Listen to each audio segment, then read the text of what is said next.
A massive problem, piling up daily. Mexico City's government is now struggling to deal with this in ways that don't produce more contamination. Every day, trucks bring 12,500 tons of waste produced by the citizens of the capital. They bring it here to this dump, which occupies an area of 375 hectares.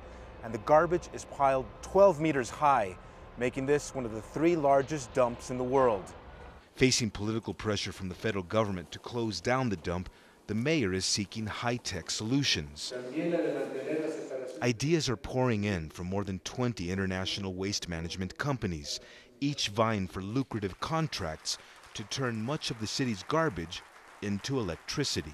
We want to see if that the leftover residues that cannot be recycled, or like the inorganic that cannot be composted, then see if we can convert them into electricity. The city proposes to build 4 high-tech recycling centers, the first costing 1.4 billion pesos, approximately $1 million. If plans go ahead, it will be built here on the south side of the capital, where the population is not so dense. The government promises to monitor emissions, but opposition is coming from the people who farmed these hills for generations. They worry there are no environmental regulations in place, and important aquifers under these lands could become contaminated. Our water will be contaminated by toxins from heavy metals. This will affect us directly, causing severe health problems such as cancer, malformation in children, and an increase in diabetes. The city government admits its plan to convert garbage into gas will leave behind certain amounts of mercury and other heavy metals.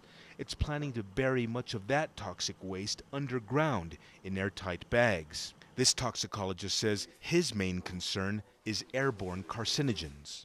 La transformación química de la basura. Transforming rubbish chemically always leads to the creation of persistent organic pollutants, such as dioxins. There is no safe place to put these pollutants. For now, the city government says construction on its first garbage recycling center will begin in the coming months. Frank Contreras, Al Jazeera, Mexico City.